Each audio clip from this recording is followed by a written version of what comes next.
呢個係2026馬年單位坐向選擇嘅第3集。剛才我哋講到咧有利嘅開門嘅方位啦，就係包括咗如果你係中間開門，即係話咧你全屋嘅全層都係你嘅，而咧中間咧正正係 lift 嘅位置，又或者咧佢係你嘅門口咧開喺呢個平面圖嘅中間嘅位置。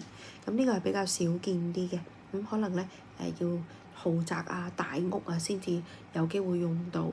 咁其次嘅吉嘅有利嘅方向包括咗坐西北向東南，而又係前方中間東南開門，或者坐正西向正東，而又係前方中間正東開門嘅位置。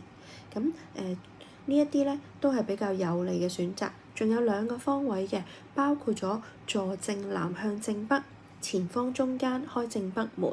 咁但係要注意咧，呢個咧係武曲啊，咁即係話咧佢係一個利武職，即係你唔係純粹做文書工作，你有需要咧係出邊譬如你係做一啲技術性嘅工作，或者咧你係成日都要出街做嘢嘅。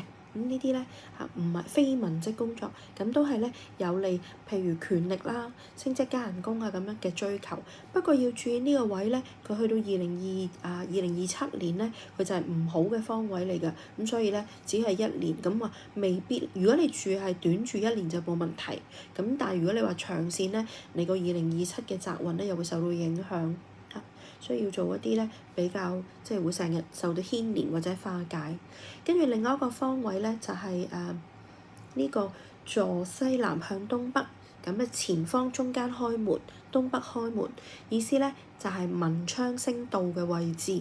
咁你又要注意翻文昌係有利思想啦、智慧靈感啦、名氣啦，但係因為咧澎湃嘅文昌咧，佢帶嚟嘅名氣咧，佢會延續2年㗎。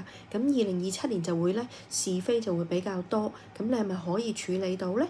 如果唔係，不如簡單啲揀翻咧冇動土情況下正東、東南嘅位置咧，可能會比較適合啦。咁最後一個方位咧就係我哋都講晒啦，係啦，咁9個方位都講晒。咁於是咧就希望為你哋帶嚟到一啲訊息。記住，短線嘅話，盡量唔好揀一啲開門窗就係大動土嘅。咁呢個咧係比較容易有煞氣，需要做化解嘅工程。咁對 lift 咧又唔係一定係好，唔係一定係壞。如果係唔好嘅方位就壞事居多㗎啦。